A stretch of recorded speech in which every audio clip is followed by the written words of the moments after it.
नमस्कार, मी अक्षरा पाटील. पुस्तक वाचन या यूट्यूब चॅनलमध्ये आपणा सर्वांचं खूप मनापासून स्वागत. मित्रांनो, डॉक्टर सुधा मूर्ती यांच्या महाश्वेता या कादंबरीचं आपण वाचन करीत आहोत. तत्पूर्वी चॅनलवर पहिल्यांदाच असाल किंवा चॅनल यापूर्वी सबस्क्राईब करायचं राहून गेलं असेल तर चॅनलला आधी सबस्क्राईब करा आणि पुस्तक वाचन कसं वाटलं हे कमेंट बॉक्समध्ये जरूर जरूर कळवा. भाग 9. दुसऱ्या दिवशी ऑफिसच्या वेळेआधी अनुपमा डॉलीच्या घरी आली. डॉली आपल्या टचिंग मेकअपमध्ये होती. अरे चा अनु, आता यावेळी कशी आलीस? दरवाजा बंद करून अनु हुंदके देऊन रडू लागली. कारण काय म्हणून विचारलं तरी बोलली नाही. काय सांगणार ती तरी? डॉली, माझी कुठल्या तरी हॉस्टेलमध्ये राहायची व्यवस्था कर या 8 दिवसांच्या आत, नाहीतर मला फार त्रास होणार आहे. अनु, एवढी कसली घाई? त्याविषयी मला जास्तीचं काही विचारू नकोस. तुझ्या इथं अनेक ओळखी आहेत. प्लीज मला मदत कर. काही कठीण नाही. काहीच जमलं नाही तर आमच्या घरी पेईंग गेस्ट म्हणून राहा. खरं? अर्थात तुला पटलं तर.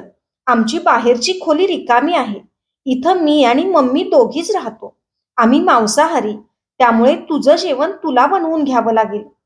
कसे तुझे आभार मानू डॉली, अनुपमा मनपूर्वक म्हणाली. संध्याकाळच्या गाडीनं हरी आला. तो आला तेव्हा सुमन स्वयंपाक करत होती. घर शांत होतं. हरी काही बोलला नाही.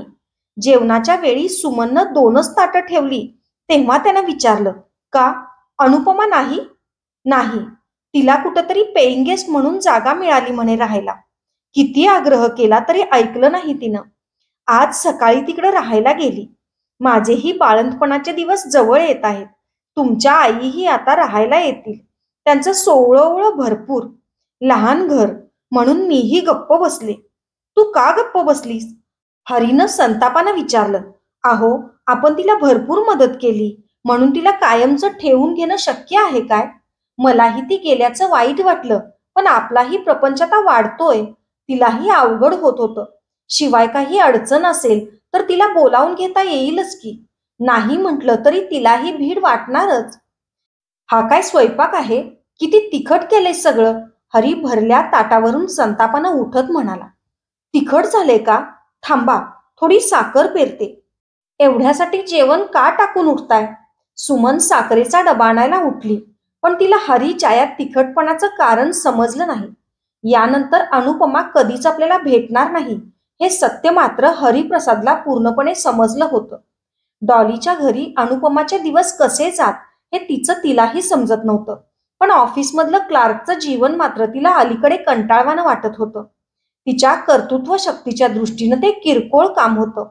नोकरी बदलण्याच्या दृष्टीनं ती दररोज वर्तमानपत्रातल्या जाहिराती पाहत होती.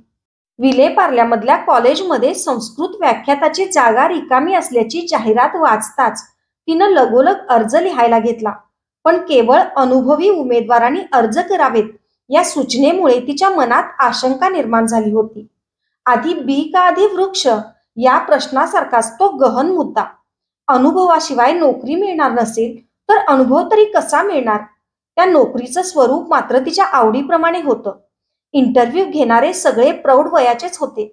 इंटरव्ह्यू देण्यासाठी जे उमेदवार आले होते त्यात अनुपमाच लहान वाटत होती. भास आणि कालिदास या दोघांमध्ये तुलना करून तुम्हाला त्यातला कोण श्रेष्ठ वाटतो ते सांगा. क्षमा करा मला, पण अमुक श्रेष्ठ आणि तमुक कनिष्ठ असं मूल्यमापन करणंच मला चुकीचं वाटतं. नाटकामधला ओघ किंवा स्विफ्ट म्हणा हवं तर भासाच्या नाटकात आहे. वर्णनापेक्षा तिथं नाटकातल्या कथानकाला महत्व आहे. याचा अर्थ कालिदास भासापेक्षा कमी दर्जाचा असं म्हणता येणार नाही.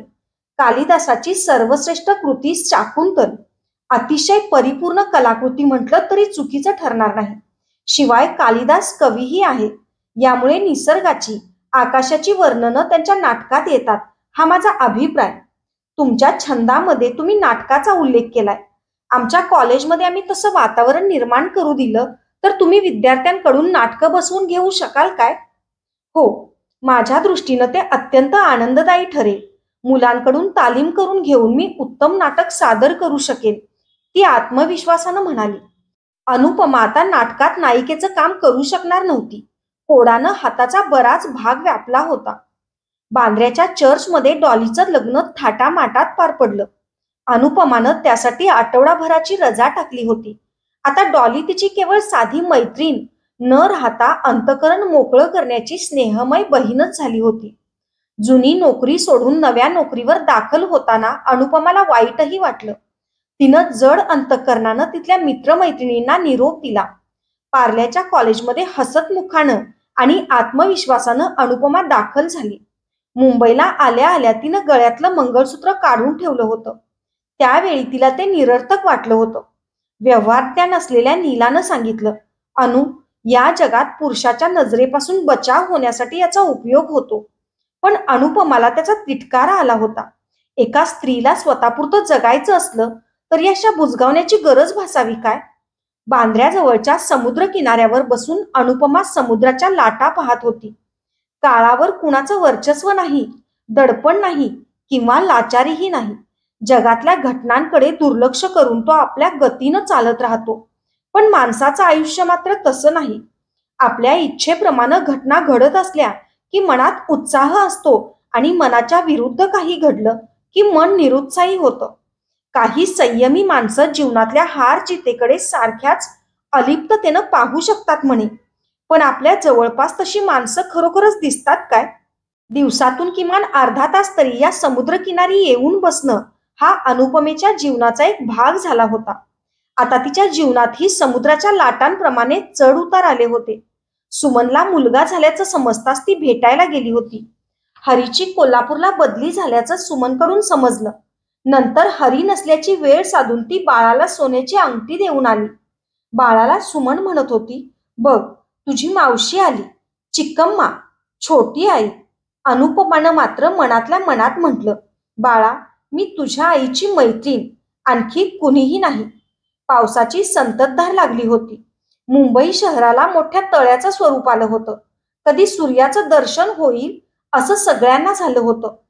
पावसाचा जोर किती आहे ते आजमावण्यासाठी वसंतनं उगाच आपल्या ड्युटी रूमच्या खिडकीमधून बाहेर डोकावून पाहिलं. संध्याकाळपासून पावसाचा जोर वाढल्याचं त्याच्या लक्षात आलं नव्हतं. तिकडे त्याचं लक्षही नव्हतं म्हणा. सकाळी 8 ते दुपारी 4 वाजेपर्यंत सतत कामात तो गळून गेला होता. ऑपरेशन, इमर्जन्सी म्हणता म्हणता वेळ कसा निघून गेला हे त्याच्या लक्षातही आलं नव्हतं. आता जेवता जेवता बाहेर पाहत असताना त्याला परिस्थितीची कल्पना आली होती. पावसाची संततधार आणि घनदाट ढगांचं आवरण यामुळे त्याला निरुत्साह वाटत होता. बाहेर डोकावून पाहिलं, बॉम्बे सेंट्रल रेल्वे स्टेशनवरची गर्दी दिसली. रोजचंच दृश्य. नेहमी उन्हाच्या धगीनं आणि घामाच्या चिकटपणामुळं नकोसं झालेल्या मुंबईकरांना या पावसामुळं किती बरं वाटलं असेल. पावसामुळं काही जुनी घरं पडली असतील, झोपड्यांमध्ये पाणी शिरलं असेल, तरी हवेतला उष्मा कमी करण्यासाठी पाऊस म्हणजे निसर्गानं दिलेली भेटच. आपल्या विचारांच्या तंद्रीत एक घास चावताना डाळीतला खडा खटकन दाताखाली आला. तसा वसंत भानावर आला. समोर रोजचंच जेवण होतं. अर्धवट शिजलेला भात, अति मसालेदार भाजी, जाड भाकरी, खडे मिसळलेलं वरण, गोड दही. वसंतला हसू आलं. गेली कितीतरी वर्ष हेच अन्न खात असला तरी प्रत्येक वेळी त्याला घरच्या जेवणाची आठवण येत होती. काहीही उपयोग नाही हे ठाऊक असूनही न चुकता ही आठवण यायचीच. खिडकीची काच फुटल्यामुळे खिडकीतून आलेलं पावसाचं पाणी त्याच्या पावलांवर आलं. हा पाऊस त्याला पुन्हा त्याच्या बालपणीच्या दिवसांमध्ये घेऊन गेला. त्या वयाला पाऊस किती आवडायचा. उन्हाळ्यानंतर आलेल्या पहिल्या पावसात तो उघड्या अंगानं भिजायचा. शरीराच्या दृष्टीनं ते फार छान वाटत असलं तरी त्याची आई तुंगक्का मात्र हाकांचा सपाटा लावायची. वसंता, आत ये बघू. पावसात भिजलास तर सर्दी होईल, ताप येईल, खोकला होईल. भिजल्यामुळे होऊ शकणाऱ्या आजारांची यादी ऐकून भीती वाटली नाही तरी आईच्या आर्जवापुढे हार मानून तो घरात शिरायचा. खोलीच्या दारावर टकटक होताच वसंत पुन्हा वर्तमान काळात आला. Yes, come in. Doctor, emergency case आली, ऍक्सिडेंट केस. लगेच यायला सांगितलंय. आलेल्या तरुणानं सांगितलं. तू चल. आलोच मी. वसंतनं समोरचं ताट बाजूला सारलं आणि तो सिंकपाशी हात धुवायला गेला. बॉम्बे सेंट्रलच्या घड्याळात 4:30चा ठोका ऐकू आला. हातात ऍप्रन घेऊन आलेल्या वसंतकडे पाहून कॉरिडॉर मधल्या नीलमणी नर्सनं स्मित केलं. श्यामवर्णी केरळी नीलूनं आश्चर्यानं विचारलं, हे काय डॉक्टर? आता कशी तुमची ड्युटी? होय, सत्याची आहे, पण मी करणार आहे. अधिक बोलण्यात वेळ न घालवता तो जिना उतरून इमर्जन्सी वॉर्डकडे गेला. म्हैसूरची मृदू कन्नड भाषा बोलणाऱ्या सत्याशी वसंतची ओळख होऊन 3 वर्ष झाली होती. सत्या वसंतला नेहमीप्रमाणे, "वसंत, तू तर लाईफ एन्जॉय करणार नाहीस. तू संन्यासी गोत्राचा आहेस. या रविवारी मी ऑफ घेणार आहे. अर्जंट काम आहे. प्लीज तू माझी ड्युटी कर ना. पुढं मंगळवारी मी तुझी ड्युटी करेन." एवढं सांगून उत्तराची वाट न बघता निघून गेला होता. सत्याचं अर्जंट काम कुठलं हे वसंतला ठाऊक होतं. विद्या नावाच्या गुजराती मुलीबरोबर लिबर्टीमध्ये सिनेमा पाहायचा. कमला नेहरू पार्कच्या हँगिंग गार्डनमध्ये संध्याकाळी ऑमलेट खायचं. शिकत असलेल्या विद्याबरोबर प्रेमाच्या गप्पा मारायच्या. वसंत येताच भोवतालच्या माणसांना बाजूला सारून ड्युटीवर असलेला कॉन्स्टेबल पुढं झाला आणि सांगू लागला, "डॉक्टर साहेब, टॅक्सी ॲक्सिडेंटची केस आहे." या एकट्याच मराठा मंदिरकडून रस्ता क्रॉस करून बॉम्बे सेंट्रलकडे निघाल्या होत्या. तेवढ्यात टॅक्सीनं यांना धक्का मारला. Taxi number BBY2884. यांच्याकडे लक्ष देईपर्यंत टॅक्सी निघून गेली, पण पुढच्या चौकात पकडली. डॉक्टरांच्या दृष्टीनं अनावश्यक असलेली माहिती सांगून कॉन्स्टेबल आपली चलाकी सांगत होता, पण वसंतचं तिकडे लक्ष नव्हतं. तो आपल्या पेशंटकडे पाहत होता. सुमारे 25चं वय असावं. डोक्याला मार बसल्यामुळे रक्त आलं होतं. त्यात अंगावरचे कपडे भिजले होते. पाय दुमडला होता. शुद्ध नसावे. वसंतनं जखमी तरुणीकडे आणखी एकदा पाहिलं. कुतूहल आणि अनुकंपेनं पाहिलं. काळेभोर लांब केस, शुद्ध गुलाबी अंगकांती, नाजूक जीवनी, लहान मुलासारखा निरागस चेहरा. तिच्या अंगावरची नारंगी साडी रक्तामुळे अधूनमधून लाल झाली होती. हातातल्या लाल काचेच्या बांगड्या फुटून अडकून बसल्या होत्या. शरीरावर कुठलाही दागिना नव्हता. कपाळावरचं कुंकू फिसकटून गेलं होतं. ती तरुणी सुंदर आहे याबद्दल शंकाच नव्हती. तपासणीसाठी आणखी निरीक्षण करताना हाताच्या कोपऱ्याशी आणि पावलापाशी दुधासारखी शुभ्र जागा त्याला दिसली. एखाद्या अत्यंत सुंदर चित्रावर अचानक काजळी फासावी तसं त्याला वाटलं. पण लगोलग त्याच्यामधला डॉक्टर सावध झाला. तो पेशंटच्या इतर जखमांचं निरीक्षण करू लागला. पाय मोडलेला दिसतोय. डोक्यावर मार आहे. कितपत जोराचा मार आहे? आत मेंदूपर्यंत मार बसला असेल काय? वगैरे डॉक्टरी प्रश्नांनी तो वेढला गेला. पेशंटला प्लास्टर घालणं, इंजेक्शन देणं, औषधं देणं वगैरे करवून घेण्यात तो गढून गेला. केव्हा दिवस मावळून रात्र झाली हे त्याच्या लक्षातही आलं नाही. त्याचं तिकडे लक्षच नव्हतं. फिकीरही नव्हती. सगळी कामं आटोपल्यावर वसंत आपल्या ड्युटी रूममध्ये आला. सकाळपासून अविश्रांत काम झालं होतं. त्यामुळे आता त्याला दमणूक जाणवत होती. खोलीत अंधार होता. त्याच्या मनातही निरुत्साह भरला होता. दिवा लावून तो पुन्हा पावसाचा जोर पाहण्यासाठी खिडकीपाशी गेला. पाऊस त्याच वेगानं कोसळत होता. पण तरीही मुंबईच्या धामधुमीत आणि रात्रंदिवस खंड न पाडता धावणाऱ्या विद्युत लोकल्सच्या आवाजात काहीच कसा फरक पडत नाही. रात्रीच्या जेवणाचा डबा टेबलावर असला तरी वसंत तो उघडायच्या फंदात पडला नाही. दुपारच्या जेवणाचीच आठवण अजून त्याला छळत होती. पुन्हा एकदा सगळ्या रुग्णांची पाहणी करून येण्यासाठी तो वॉर्डच्या दिशेनं निघाला. रात्रीच्या ड्युटीवरची नीलू पेशंटचं टेम्परेचर पाहून नोंदी करत होती. वसंतला पाहताच तिनं पुढं येऊन सांगितलं, "डॉक्टर, सगळं ठीक आहे, पण दुपारची ॲक्सिडेंटची केस आहे ना, तिच्या जवळची पर्स." "सिस्टर, ते पोलीस डिपार्टमेंटला सांगा." "सांगणार होते, पण तो जेवायला गेलाय. अजून आला नाही." "काय पेशंटला औषध पाणी कोण करणार आहे ते समजलं नाही." "त्या पर्समध्ये कदाचित पत्ता मिळाला असता." "डॉक्टर, मी ती पर्स उघडणार नाही." "उगाच नाही तो गोंधळ कशाला हवा? तुम्ही आणि कॉन्स्टेबल दोघं मिळून पहा." म्हणत तिनं पर्स समोर आणून ठेवली. तेवढ्यात जेवण उरकून आलेला कॉन्स्टेबल अपराधीपणे म्हणाला, "फार उशीर झाला डॉक्टर यायला. काय करणार?" "असू दे, आधी यात पेशंटचा पत्ता मिळतोय काय ते बघा आणि कळवा बघू." "तुम्हीच बघा डॉक्टर." वसंतनं कधी स्त्रियांची पर्स उघडून पाहिली नव्हती. त्यानं कुतूहलानं त्या मृदू पर्समध्ये डोकावून पाहिलं. लहान आरसा, कंगवा, लेडीज रुमाल, 10 रुपयांच्या 3 नोटा आणि थोडी नाणी. पर्समध्ये कुठलाही पत्ता किंवा फोन नंबर नव्हता. कॉन्स्टेबलचा चेहरा उतरला. हे प्रकरण थोडक्यात उरकणार नाही. पत्ता शोधेपर्यंत पिच्छा सुटणार नाही. भल्या मोठ्या मुंबईमध्ये असा शोध घेणं कुठल्याच अर्थी लाभदायक ठरणार नाही याचा त्याला अनुभव होता. ही कुठल्या तरी भल्या घरची असली तरी श्रीमंतांपैकी दिसत नव्हती. पर्समध्ये नेमकेच पैसे ठेवणारी म्हणजे परिस्थिती साधारणच दिसते. डॉक्टर, हे पहा पर्समध्ये काय आहे, पण त्यातली भाषा कुठली आहे कोण जाणे. नीलूनं एक पुस्तक वसंताच्या हाती दिलं. ते पर्सच्या आतल्या बाजूला जपून ठेवलेलं दिसत होतं. वसंतनं पुस्तक उघडून पाहिलं आणि तो चकित झाला. त्याच्या मातृभाषेत टिपण लिहिलेलं ते पुस्तक होतं. भास नाटक चक्र. डॉक्टर, ही भाषा तुम्हाला येते?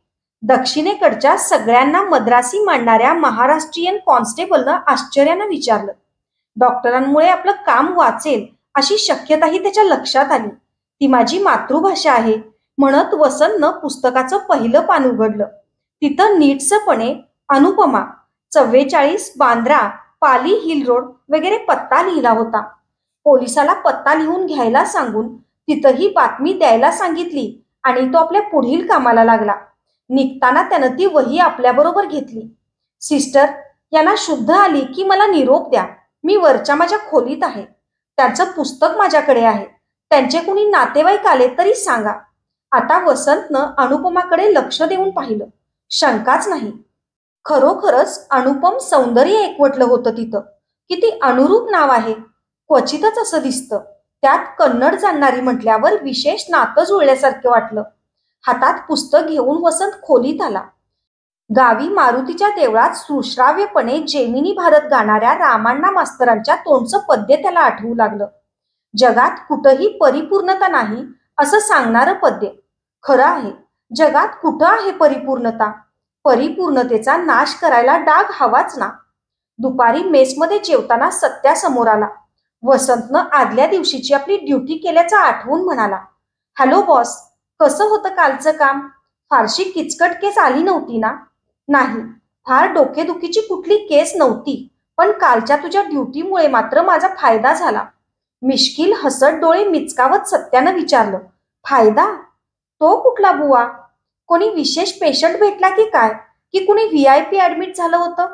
छे रे, मला एक उत्तम कन्नड नाटकाचं पुस्तक मिळालं. त्यात काय विशेष?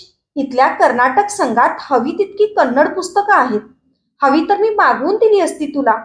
मला सांग, पुस्तक उत्तम आहे की पुस्तक आणून देणारा पेशंट? सत्याच्या थट्टेला आवर घालत वसंत उठून उभा राहिला. सत्याचा स्वभावच असा. प्रत्येक गोष्ट थट्टेवारी न्यायची. जीवनाकडं गंभीरपणे पाहणं त्याच्या स्वभावातच नव्हतं. सत्या, कामिनी, कांचनच्या कृपा कटाक्षात गुरफटण्याचं तुझ्या नशिबात आहे. आमच्यासारखे त्यात अडकत नाही. आमच्याकडे यशोदेवता साधा कटाक्षही टाकायला तयार नसते. वसंतच्या पाठोपाठ सत्या खोलीकडे निघाला. वसंतचा स्वभाव सत्याच्या स्वभावाच्या अगदी विरुद्ध होता. त्यामुळे सत्या त्याला शुकमुनी म्हणत होता. सिद्धार्थ गौतमच्या शाक्य कुळाचा असं वसंतनंच एकदा सांगितलं होतं. वसंत, तू मनात आणलंस तर ती कामिनी आणि कांचन तुझ्या पाठोपाठ येणं सहज शक्य आहे. शुकमुनी, ती यशोधरा, ती यशोदेवता तुझ्या चरणाची दासी होऊन जाईल. अजूनही माझं ऐक, ही सरकारी नोकरी सोड. अंधेरीला गुजराती लोकांच्या वस्तीत आपण दोघं दवाखाना सुरू करूया. मग काय विचारता? सत्या, विद्यानं हाक मारली वाटतं. त्याला थोपवत मध्येच वसंत म्हणाला. हे ऐकताच तिथल्या तिथं बोलणं थांबवून सत्या खिडकीबाहेर पाहू लागला. तिथं विद्या नव्हती. सत्याही हसला. ते जाऊ दे, तुला जो विशेष फायदा झालाय तो तरी मला पाहू दे. काहीतरी उपयोग होईल मला. वसंतनं पुस्तक सत्याच्या हातात ठेवलं. ते पाहून सत्या निराश झाला. दोस्ता, मला वाटलं होतं एखादी सुंदर प्रणयरम्य कादंबरी किंवा रम्य प्रणय गीतांची चोपडी असेल. किमान पक्षी रोमांचक डिटेक्टिव्ह कादंबरी तरी. पाहतो तर काय, भास नाटक चक्र.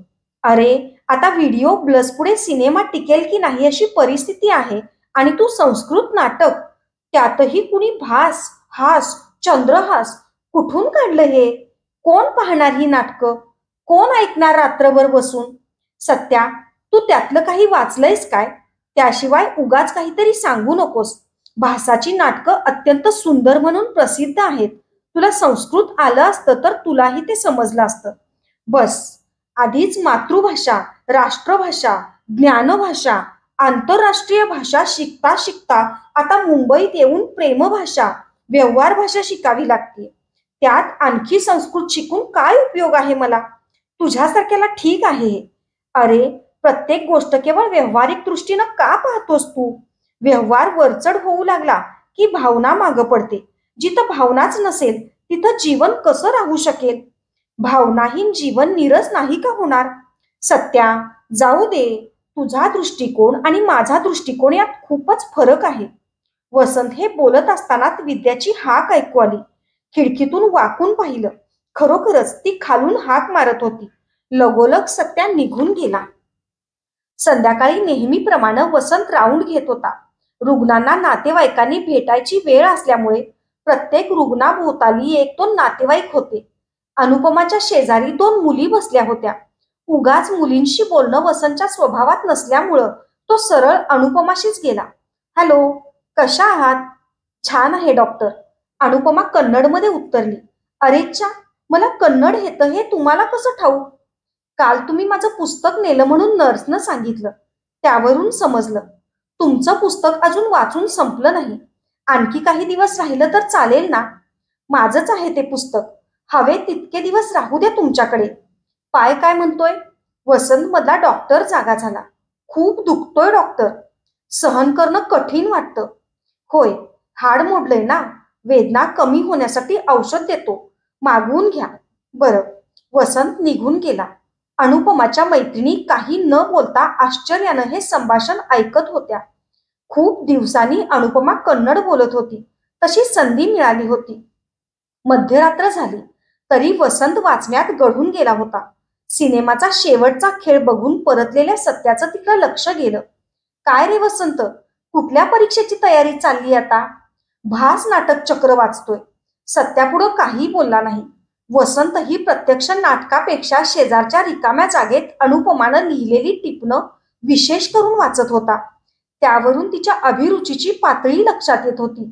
शिवाय कन्नड भाषा, त्यामुळे विशेष आत्मीयता जाणवत होती. दररोज संध्याकाळच्या राऊंडच्या वेळी अनुपमाशी वेगवेगळ्या मुली दिसायच्या. त्यातल्या काही अनुपमाच्या वयाच्याच होत्या तर काही तिच्याहून लहान वयाच्या. हॉस्पिटलमधल्या गर्दीमध्ये प्रत्यक्ष रुग्णांपेक्षा त्यांना पाहायला येणाऱ्यांचीच गर्दी जास्त असते, हा त्याचा अनुभव होता. डॉक्टर, आमचा पेशंट कसा आहे? आणखी किती दिवस थांबावं लागेल? जेवण काय द्यावं? गार की गरम?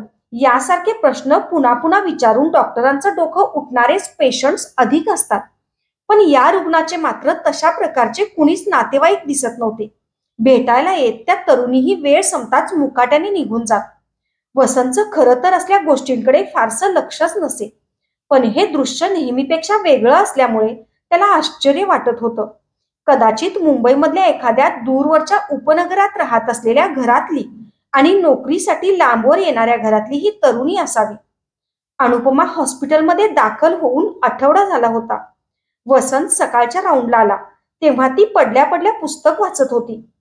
वसंतला पाहताच तिनं विचारलं, मला किती दिवस इथं राहावं लागेल डॉक्टर? बघूया, तुमच्या प्रोग्रेसवरून सांगेल. रुग्णाला बोलण्यात गुंतवलं तर वेदना कमी जाणवेल या विचारानं वसंतनं तिच्या पायाची हालचाल करून पाहत चौकशी केली. तुमच्या बहिणी आल्या नाहीत वाटतं? त्या बहिणी नव्हेत, मी कॉलेजमध्ये शिकवते ना. काही माझ्या विद्यार्थिनी आहेत, काही मैत्रिणी. तुम्ही मुंबईच्याच काय? अनुपमेचा चेहरा क्षणभर ढगाळच्या चंद्रासारखा मलूल झाला. लगेच स्वतःला सावरून ती उत्तरली, होय, आता हेच माझं गाव. पाय तपासत त्यानं पुढे विचारलं, घरात कोण कोण आहात? तिच्या चेहऱ्यावर विषाद पसरला. कुणी नाही. वसंत क्षणभर स्तब्ध झाला. कुणालाही सहज विचारावं तसं त्यानं विचारलं, पण आपली चौकशी तिला जिवारी लागली असावी हे त्याच्या लक्षात आलं. सॉरी, मी सहज विचारायला गेलो. अनुपमा मंद हसत म्हणाली. त्यात सॉरी काय म्हणायचं कारण? कटू असलं तरी सत्य आहे ना. पण वसंत हसला नाही. अशाच नवनवीन आणि विविध विषयांवरच्या कथा, कविता आणि पुस्तकांसाठी पुस्तक वाचन बाय अक्षरा पाटील हे चॅनल सबस्क्राईब करा आणि पुस्तक वाचन कसं वाटलं हे कमेंट बॉक्समध्ये जरूर कळवा. थँक्यू.